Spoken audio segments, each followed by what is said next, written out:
So just a little bit of a rundown. This is their outside water for when they're not in their run. When they get to free range, it's important to make sure they have some water. Our little herb garden that I'm growing here next to the run, specifically for the chickens. We've got tarragon, or sorry, not tarragon, thyme.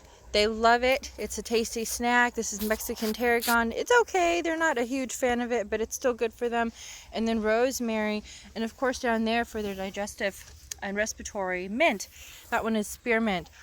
And then I've got some passion vine growing here. This will eventually be the shade that goes and grows over the run. And then I just planted some buckwheat. I believe it's the white variety. I'll have to go look, but I just planted some buckwheat.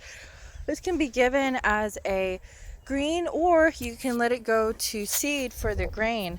And then here we've got the mulberry tree, which of course will give them really good shade, and it grows very well in Texas. And we've got lots and lots of, hopefully, berries coming soon because it's a female tree, that we can feed them for all sorts of good antioxidants and a tasty little snack.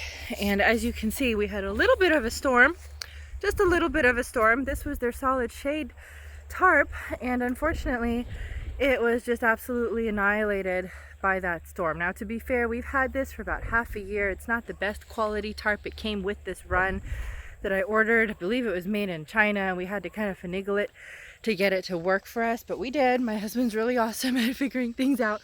But unfortunately, there goes their solid shade. We've got 50% shade cloth over the rest of this run for them, but we're gonna have to figure out a way to give them some solid shade until that mulberry tree and this little elm tree that I have planted here next to it recovers from the transplant and starts to thrive.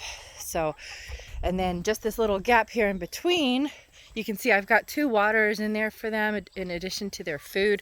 It's important that chickens, especially in Texas summer, sorry, that's really blurry, in Texas summer, have a whole lot of water. They need a lot of water. Anyway, and then here in this gap, I also planted buckwheat, just a little bit of extra snack. And I've had to keep the chickens and the pig out of it because, of course, it's a tasty snack. Hi, Slim! Farky! What are you doing? Hi, buddy! He usually just gets to come and go as he pleases. I love having a pig, y'all.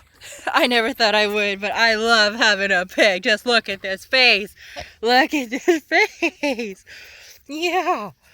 Oh, and behind his ears are so soft. And then he loves his scritches.